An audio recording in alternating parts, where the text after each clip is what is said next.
Olá, muito boa tarde, Jacinta e Rodrigo. Bem-vindos a esta mesa redonda, onde vamos aqui conversar um pouco e ouvir-vos, especialmente ouvir-vos a vocês, que são especialistas nesta área, sobre este tema apaixonante, que é escavar a cidade romana.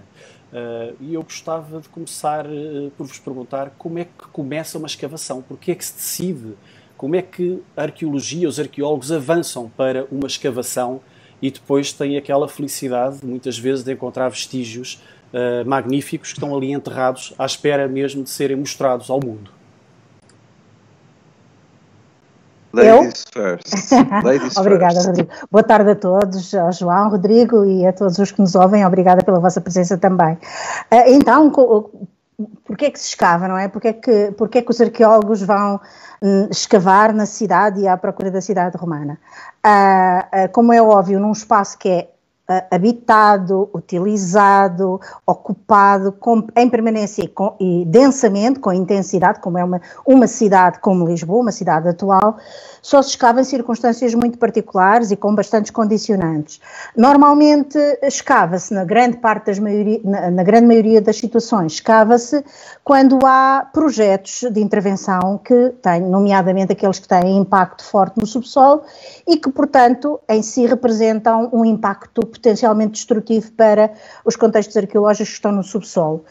Neste momento nós já conhecemos a cidade de Lisboa, a cidade arqueológica tão bem, que temos uma ideia muito clara sobre quais são os locais que têm mesmo que ser escavados. Quando eu e o Rodrigo começámos a escavar há muitos anos atrás, não vamos dizer quantos para, enfim, não ficarmos tristes com a nossa idade, mas há bastantes anos atrás, não era assim, ou seja, não sabíamos ainda bem onde é que estavam os contextos arqueológicos conservados e onde não dentro da cidade. Mas agora já temos um conhecimento muito superior, mercê de uma atividade arqueológica na cidade muito intensa. Então, essas zonas estão mapeadas, estão no PDM, estão nos planos de pormenor, e é esse o grande motor das intervenções arqueológicas na cidade de Lisboa. Depois há outras razões e outros contextos, mas eu deixo ao Rodrigo para falar nesses que, sendo minoritários, muitas vezes são os mais relevantes também.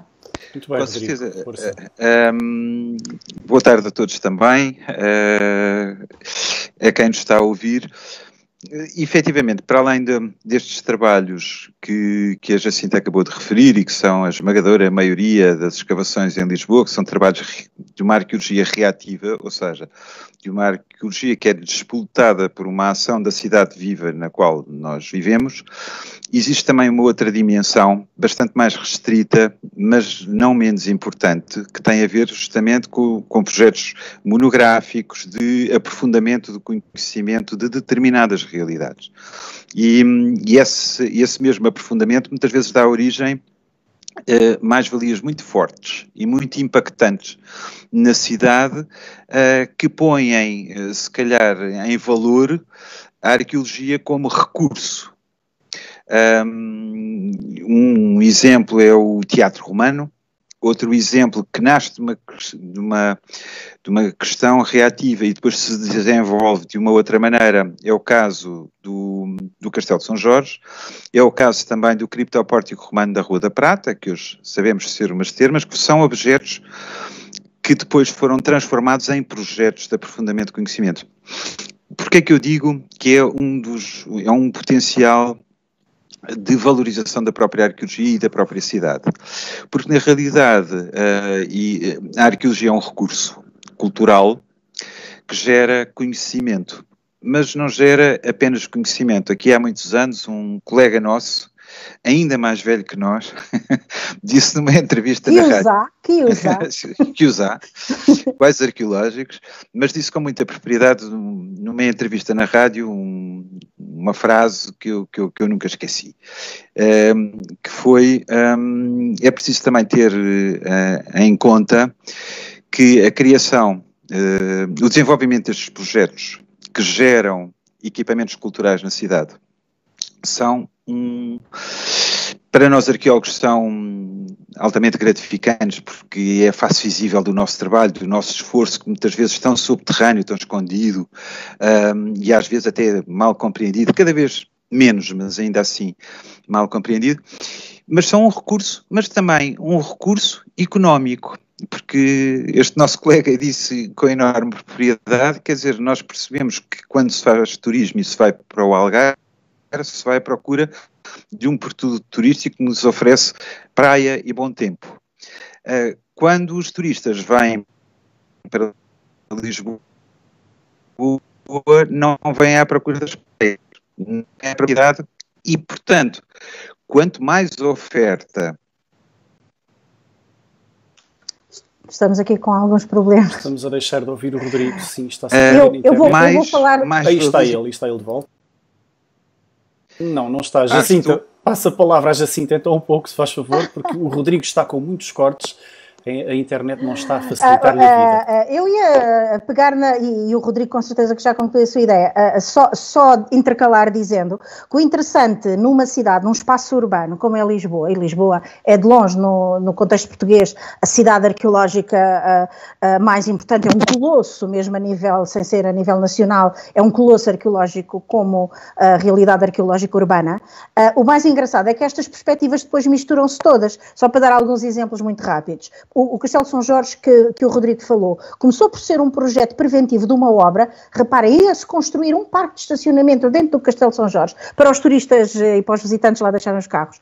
Mas depois teve que se escavar por causa disso. Era um projeto preventivo de uma obra, mas depois apareceram contextos fabulosos, transformou-se num projeto de valorização dessas ruínas. As ruínas do bairro islâmico estão abertas ao público e são visitáveis e é o sítio arqueológico mais visitado do país, pronto, porque é o Castelo de São Jorge e porque são fabulosas as ruínas do bairro islâmico, e depois ao mesmo tempo constitui também um projeto de investigação. O mesmo passou-se, por exemplo, na Rua dos Correieiros, um edifício bancário que faz umas obras, tem que fazer uma escavação preventiva de obra e depois transforma-se num projeto de valorização e de seguida num projeto de investigação continuado no tempo. E, por exemplo, um caso muito atual, o caso do claustro da Sé de Lisboa, com fantásticas ruínas da época romana. Então, o que se passa? Foi uma emergência, houve um abatimento de terreno, uma cisterna antiga abateu, caiu, houve uma intervenção de emergência, ainda logo no início dos anos 90, que foi avançando, passou por uma espécie de um projeto de investigação e depois evoluiu para um projeto de valorização e há de evoluir seguramente para um de investigação.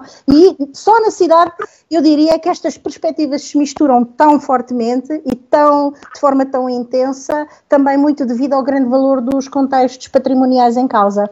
Rodrigo, desculpa ter interrompido. São felizes acidentes, não é, Jacinta? São felizes acidentes. Às vezes são, nesse caso da cisterna foi um acidente e acabou por ser feliz, sim. Mas muitas vezes existem aqui duas forças que são naturalmente antagónicas, embora o resultado possa ser muitas vezes fantástico, que é o desenvolvimento urbano e a criação de novos edifícios e a preservação dos vestígios arqueológicos que são encontrados precisamente na escavação das fundações desses mesmos edifícios. É uma luta constante que os arqueólogos e a arqueologia têm com os promotores imobiliários, por exemplo? Eu creio, eu não sei se me ouvem bem. Perfeitamente, Rodrigo. Eu creio que, e a vantagem também de ter um trajeto longo como o da Jacinta ou o meu, eu creio que cada vez mais se vai esbatendo essa imagem dos promotores. Evidentemente que os promotores têm uma expectativa e têm um objetivo económico e percebem que para atingir esse seu objetivo económico têm custos. E os custos não são apenas os da arqueologia. A arqueologia é um dos custos. E, portanto, gerem as suas próprias expectativas, considerando já essa componente arqueológica e entendendo, muitos deles já, e entendendo, sejamos justos, que isso representa uma responsabilidade social dos próprios. Exatamente.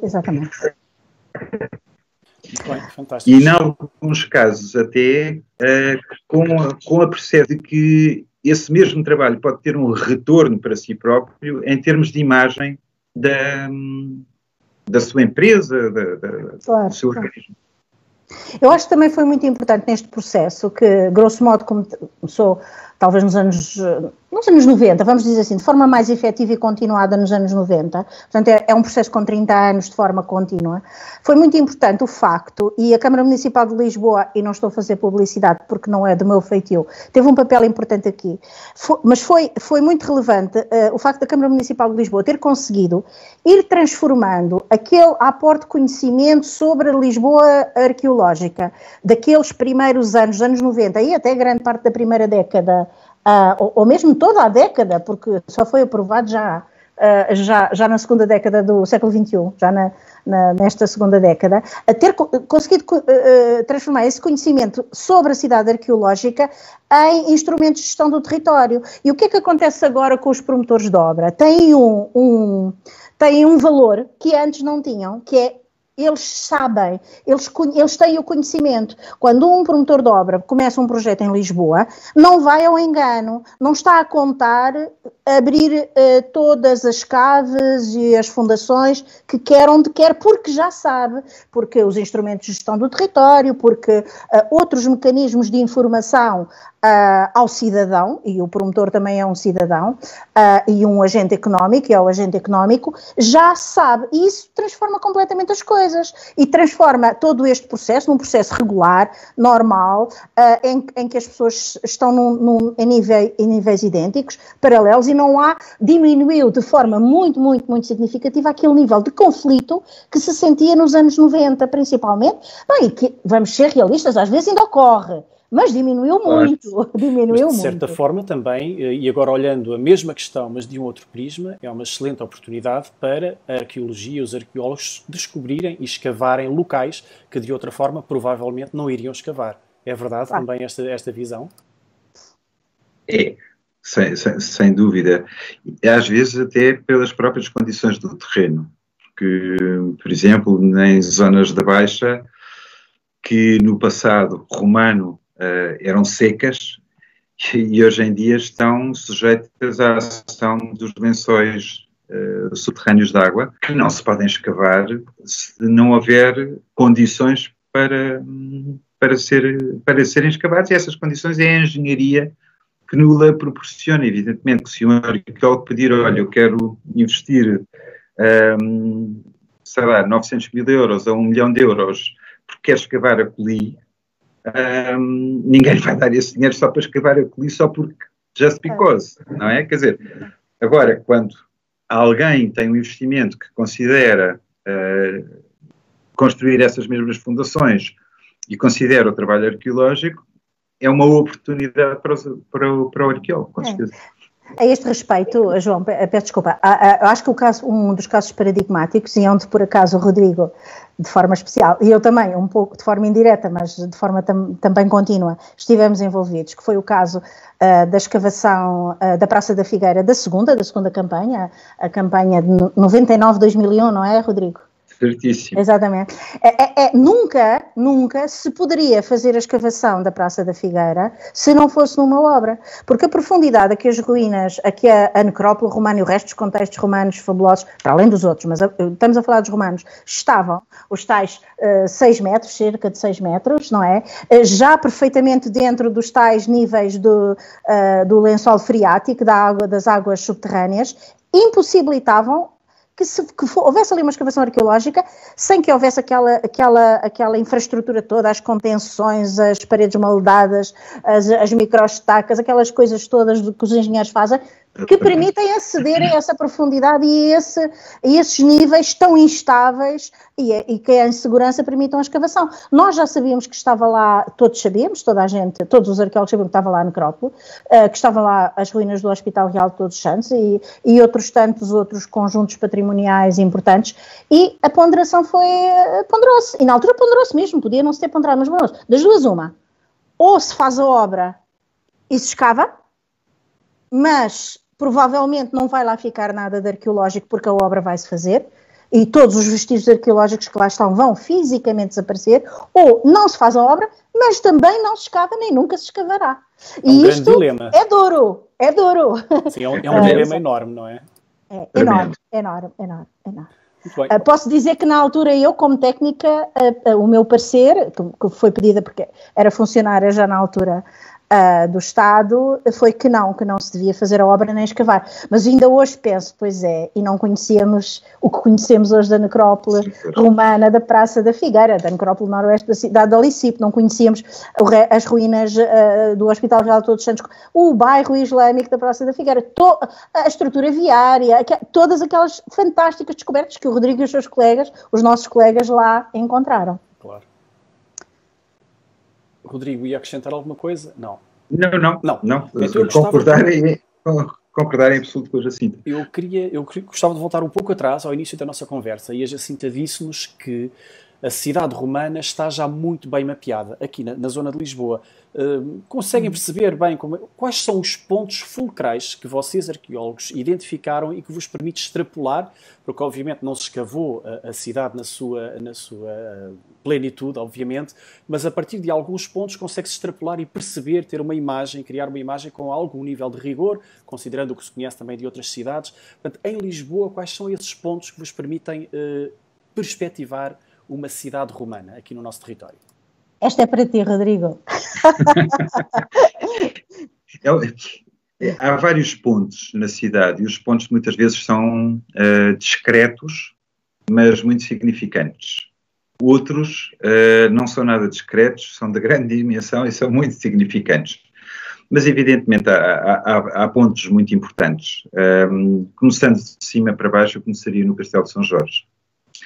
Ou seja, as escavações da equipa do Castelo de São Jorge, dos nossos colegas da década de 90 e do início do nosso século, vieram resolver uma questão arqueológica que se arrastava já há mais de 200 anos, que era se o local do Morro do Castelo teria ou não recebido o exército romano no momento da conquista. E neste momento, creio não restarem dúvidas a esse respeito.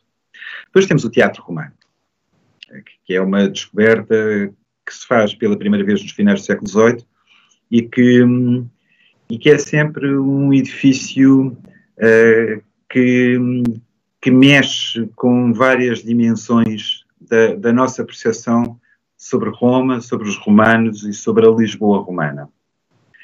Temos a Sé Catedral de Lisboa, onde temos talvez o único sítio onde nós temos em bom estado de preservação, pois há mais 2 casos, uma rua romana com as construções domésticas anexas. Isto porque a visão que nós formamos de uma cidade não é a visão dos grandes edifícios. Nós temos um circo no Rossio, temos um teatro romano acima da Sé. Teríamos um fórum que é, digamos, não é o problema arqueológico da cidade de Lisboa, ou seja, não sabemos onde está. Está aqui um enigma por resolver ainda. Há um enigma enorme por resolver. Temos basicamente, duas perspectivas, 2 locais. Não creio que vamos ter grandes surpresas, porque tudo aquilo que vemos no resto da cidade, digamos que continua a deixar apenas estes 2 locais como os locais, onde esse centro cívico tão importante, onde se julgava, onde se decidia politicamente, onde se cultuava os cultos sociais, não sabemos, conhecemos elementos dele até, temos as inscrições, as grandes homenagens públicas, tem alguns elementos arquitetónicos sem saber onde ele está, em boa verdade. E, portanto, todos estes pontos nos vão construir uma imagem já muito clara, como disse a Jacinta, do que seria a cidade romana de Lisboa. Eu talvez acrescentasse aqui, se o João me deixar, a questão do Porto. Nós, em Lisboa, e quando falamos de Alicipo, todos os que cá trabalhamos, tivemos a expectativa, ou temos ainda alguns, de encontrar um porto, uma construção, um porto construído, com um cais de pedra, uma coisa à romana, assim. Neste momento, atendendo a quantidade de intervenções e a sua dispersão e localização na cidade e na frente ribeirinha romana, na frente de margem do Tejo em época romana, que é outra das conquistas do conhecimento, porque não era, a margem do Tejo não estava onde está hoje, estava mais para a terra, e é um dos desafios mais interessantes tentar perceber onde é que era essa margem, como é que se comportava a água e o Tejo nessa época, e tendo isso em consideração, e o nível e o conjunto de intervenções e de obras e de escavações e de observações do subsolo que temos feito, neste momento eu acho que eventualmente Lisboa Olicipe poderia não possuir um porto construído daquela forma. Poderia ter um outro tipo de forno. Não é, obviamente, uma certeza, mas é uma hipótese interpretativa. E esse é ainda um dos aspectos que está um pouco em aberto e que nós discutimos, etc. Como é que funcionava o Tejo como fundeador, como grande porto de água, não é? Grande porto aquático, fluvial, no sentido que o porto era dentro da água, não era uma estrutura construída em terra. Como é que se fazia todo aquele movimento de embarcações que tinha que ser muito, muito intensa nesta margem do Tejo naquela época? É um dos aspectos que ainda temos aqui que esclarecer completamente, embora haja muitos indícios que nos permitem ter alguma percepção de como poderia ser. Bem, Jacinta e Rodrigo, como é que nós, neste caso vocês, arqueólogos e os vossos pares, vão ter certezas sobre isto? O que é preciso fazer? O que é que falta escavar? E quais são as vossas expectativas para perceberem efetivamente se existiu cá o porto e que tipo de porto é que era e onde é que estava o fórum também? Muito bem. Eu pego na deixa do João para prestar aqui um esclarecimento, que é o seguinte. Como a maior parte das intervenções arqueológicas é feita de forma reativa, ela não tem, essa atuação não tem por trás uma agenda científica, como é evidente. Questionário. Um questionário prévio.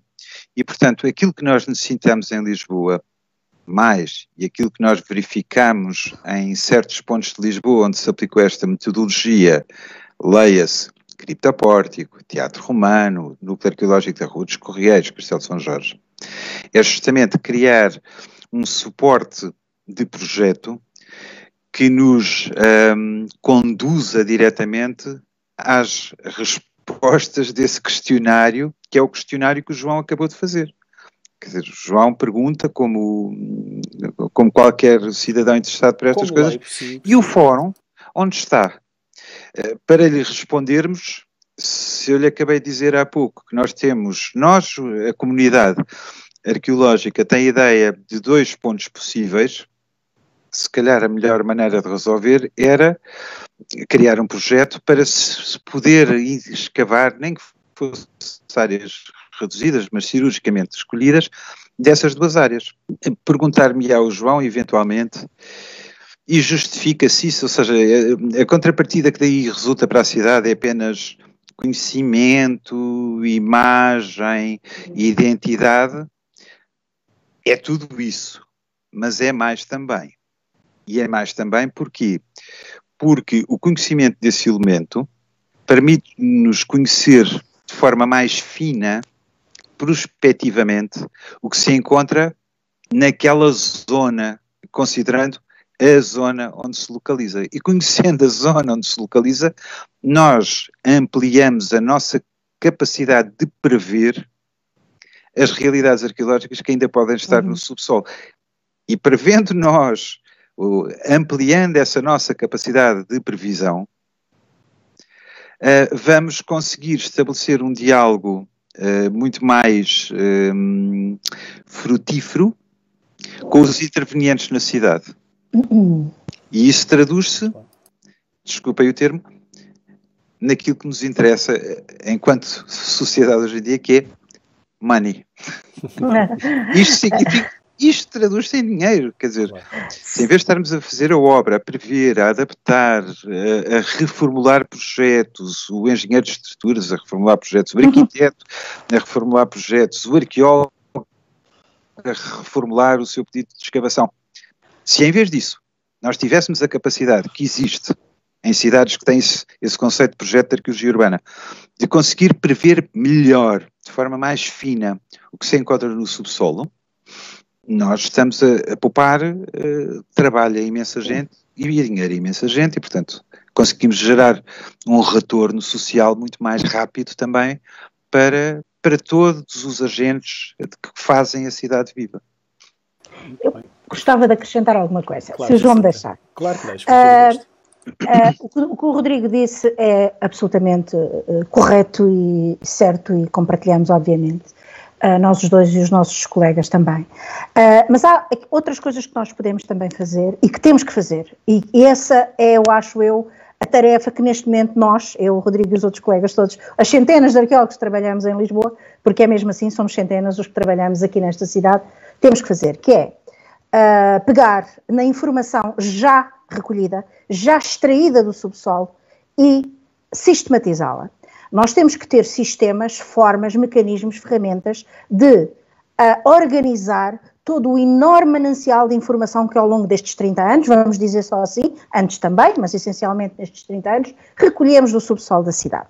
Temos que consegui-lo expor em suportes digitais, obviamente, que permitam a sua visão de conjunto, a sua sistematização. Obviamente em sistemas de informação geográfica. Nós temos que ter as coisas muito, muito bem cartografadas. Não só onde estão os contextos, os edifícios, as estruturas, mas a que cota estão, a que profundidade estão, a que cota é que isso corresponderia em época romana, etc, etc.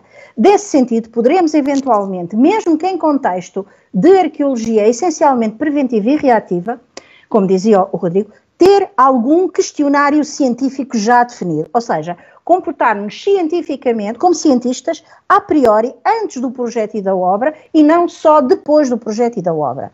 E, por exemplo, no caso do Fórum, ou no caso do Porto, ou no caso de outra área qualquer, ou outro contexto qualquer do Olicipo, quando há uma obra que tem impacto no subsolo, nós, porque já temos esse trabalho prévio feito, sabemos dizer para este local, o questionário científico é este. E não, vamos ver o que é que aparece e depois vamos interpretar o que é que aparece. Ou seja, é inverter um pouco a ordem dos fatores. Em Lisboa, atendendo ao conhecimento que fomos acumulando nestes anos e à quantidade, à esmagadora quantidade de intervenções arqueológicas realizadas, com um investimento social imenso, porque é toda a sociedade que paga estes trabalhos arqueológicos, como é óbvio, são os promotores, são os cidadãos, são também as instituições públicas, que depois têm que gerir toda esta atividade, etc. Portanto, é um investimento social global, mas já temos condições para dar este passo em frente, que é um passo de qualidade, de facto, de gestão do património, também de gestão do conhecimento científico. Não é gestão do conhecimento científico, é de criar condições para a produção de conhecimento científico, de conhecimento histórico, de conhecimento sobre nós próprios. E isso é um passo difícil, porque não é tão visível como os projetos de valorização de ruínas, não tem um retorno imediato visível tão fácil de ver, exatamente, tão comunicacional, exatamente, mas é fundamental para o nosso futuro.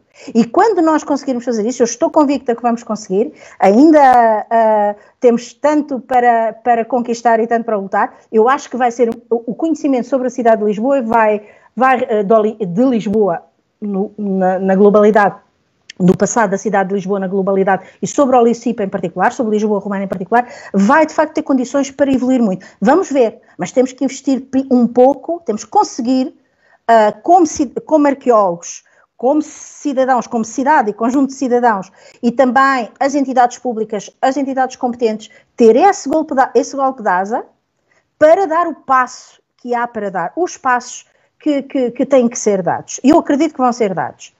Vamos ver o que é que o futuro breve nos reserva acerca disso. Muito bem, nós estamos aqui a aproximar-nos já do final da nossa sessão, mas eu ainda tenho aqui mais algumas questões que gostava de vos lançar.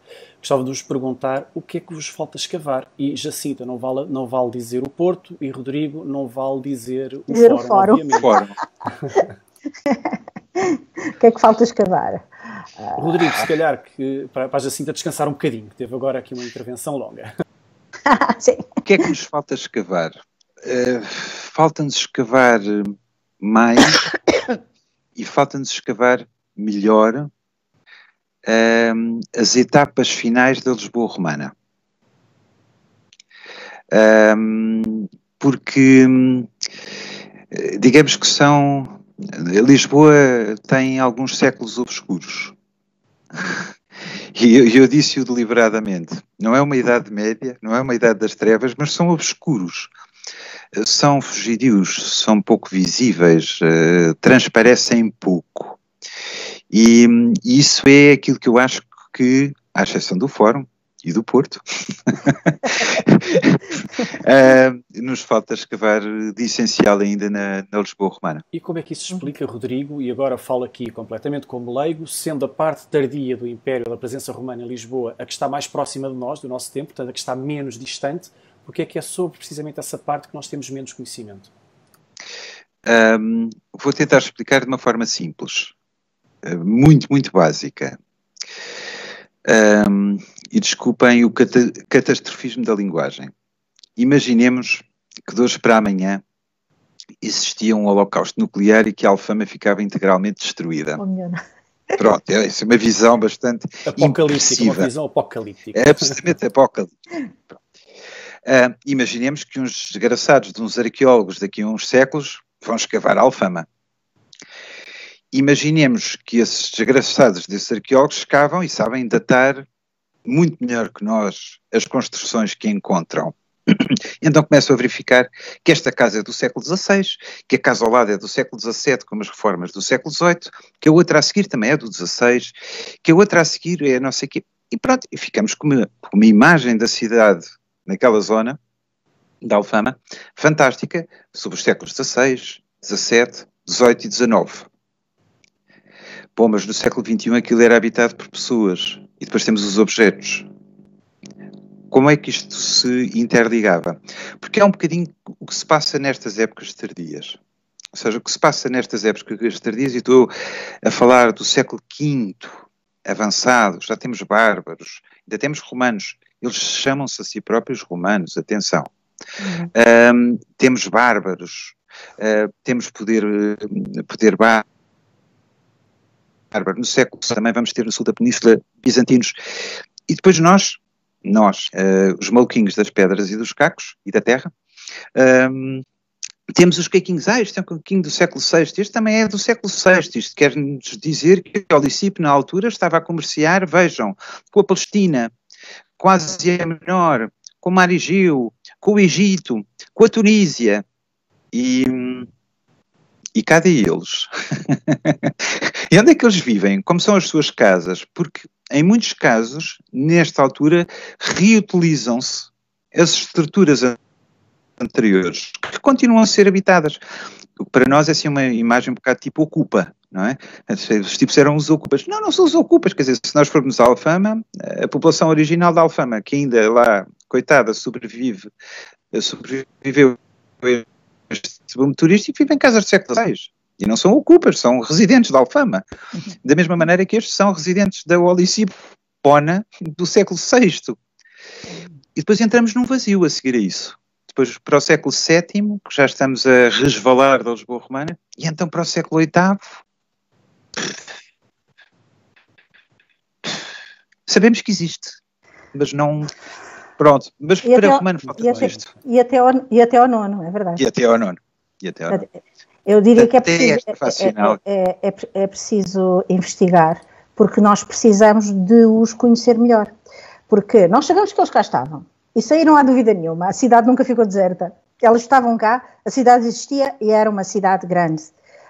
Se nós não os conseguimos identificar, o defeito é nosso. Portanto, é porque ainda não os conseguimos identificar. Ainda não os reconhecemos. Quando nós escavamos os restos deles. Porque as pessoas, na sua vida, como nós hoje, deixam sempre restos. E eles estão cá. Se nós não os encontramos, o defeito não é deles, é nosso. Temos que estudar mais, temos que aprender mais e temos que ir à procura deles, para os reconhecer quando os virmos. E lá chegaremos, mas por enquanto, de facto, ainda não os encontramos bem.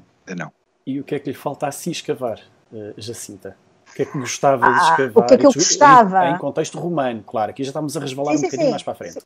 Sim, já estávamos a esticar-nos. Em contexto romano, eu estou como o Rodrigo, aliás, acho que partilhamos também este gosto pela fase de transição, pela fase tardia. Eu gostava muito de perceber o que é que aconteceu a Lisboa na fase final do Império e a seguir à sua queda, logo a seguir, imediatamente a seguir. E depois, o que eu gostava de escavar são pontos, eu diria pontos estratégicos assim na cidade, que são os pontos limítrofes, a margem, o limite da cidade. Eu gosto muito de tentar, é uma das minhas manias, digamos assim, tentar perceber como é que a cidade, onde estava, como é que cresceu, como é que encolheu, depois cresceu para aqui, depois cresceu para ali, como se fosse um organismo vivo, uma medusa, tem aquele movimento de encolher e expandir, não é? A cidade, ao longo dos séculos, dos milénios, é um pouco assim. E não foi sempre a crescer, às vezes também regrediu e encolheu e tal. E então há pontos fulcrais em que se consegue perceber. Então, nesta fase, há cá cidade, não há cidade? No século V havia cá cidade, no século VI ainda havia.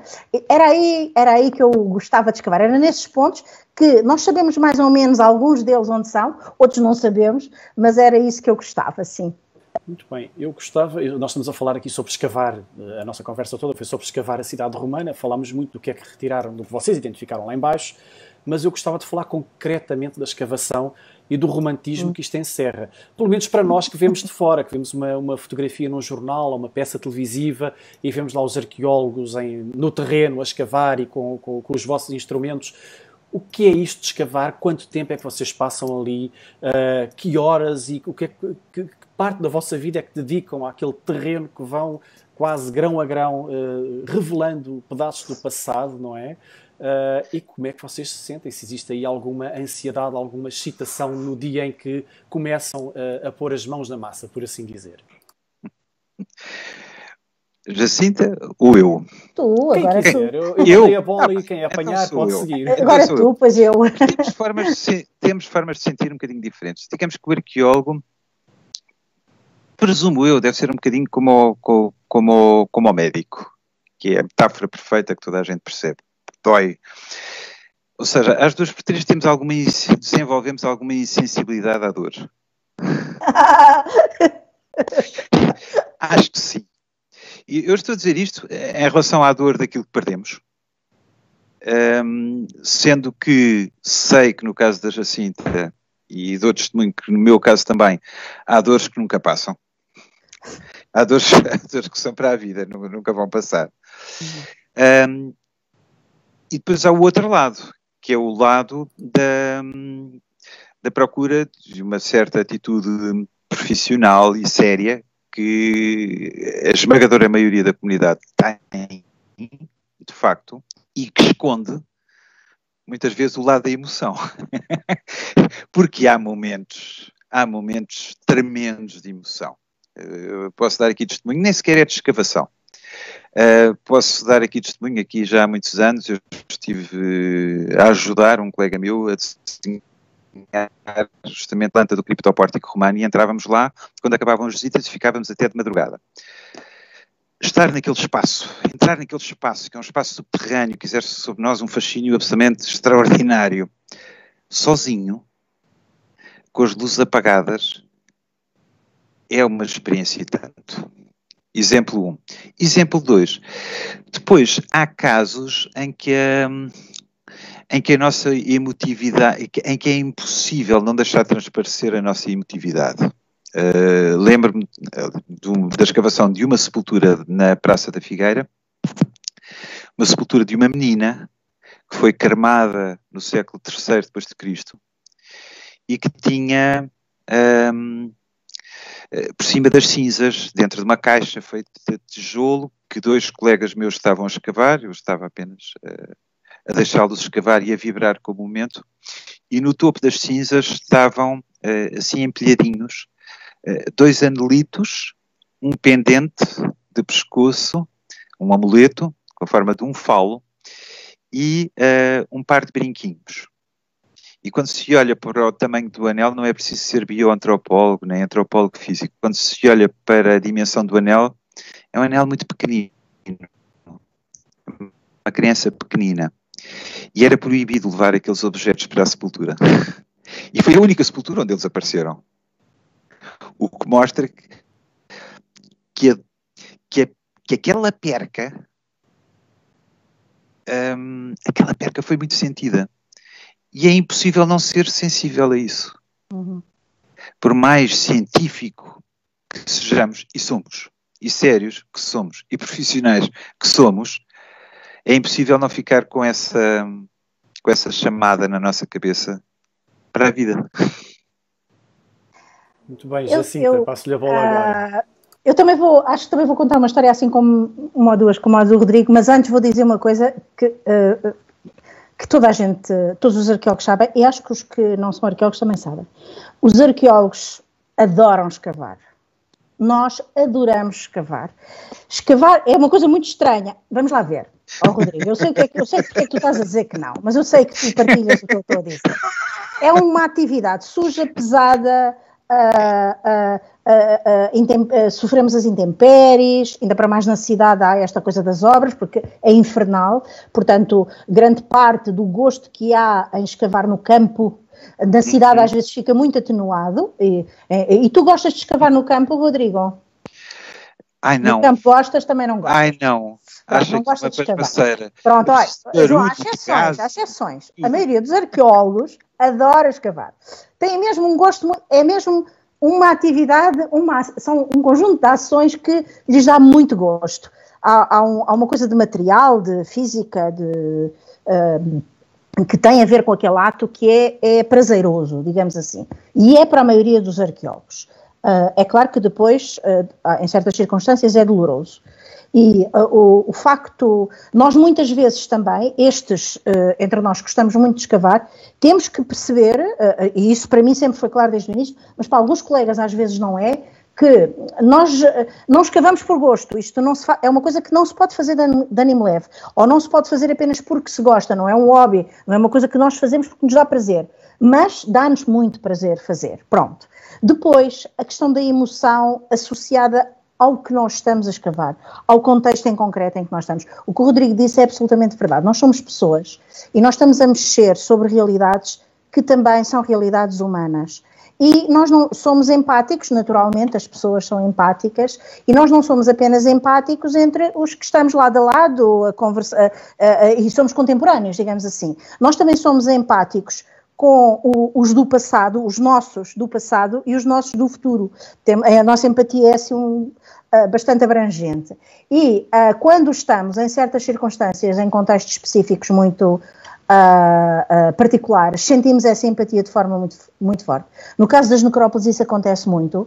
No meu caso, eu escavei uma necrópole com bebés, aliás, eram nados mortos, eram crianças que teriam morrido à nascença, enfim, ou ainda sem completar o seu período total de gestação, e escavar aquelas criaturinhas, aqueles restos de criaturinhas humanas mínimas e muitíssimo bem preservadas e sepultadas com um carinho e com um amor que ultrapassa aquilo que nós podemos imaginar. Quem nunca perdeu um filho, imagino eu. Eu, como sou mãe, se calhar penso sempre como... assim, eu nunca senti o que esta mãe, ou este pai, ou esta família sentiu.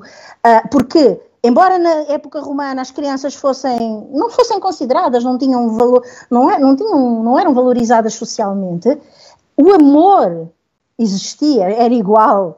E eles foram sepultados de uma maneira que é impossível ficar indiferente. Um outro momento, não tem a ver com crianças nem com sepulturas, para aligerar aqui um pouco a coisa, foi precisamente na Praça da Figueira. O Rodrigo estava lá com os colegas a escavar, eu acompanhava, e houve uma altura em que apareceu uma via romana, uma grande via, um estroço enorme, de uma enorme, larga, imponente estrada romana.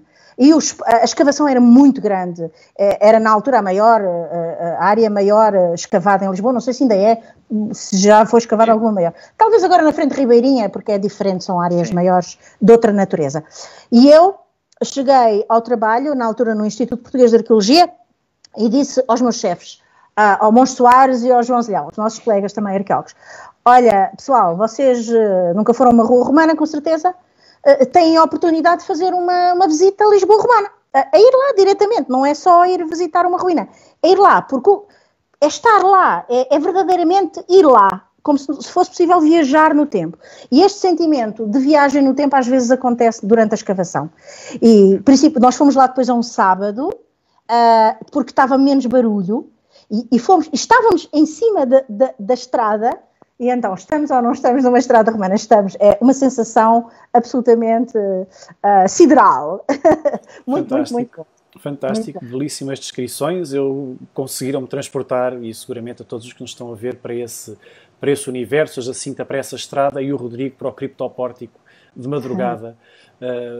Quero agradecer muito a vossa participação, desafiar-vos a descobrirem o Porto e o Fórum o quanto antes, para podermos fazer aqui outra conversa sobre essas duas importantíssimas estruturas romanas da nossa cidade, e desejar-vos um bom resto de dia, agradecer-vos também muito a vossa participação e a vossa simpatia e a partilha do vosso grande e largo conhecimento aqui com a nossa audiência e comigo também. Muito obrigado. Obrigado. Muito obrigado, João. Foi um prazer também. O prazer foi nosso. Obrigado.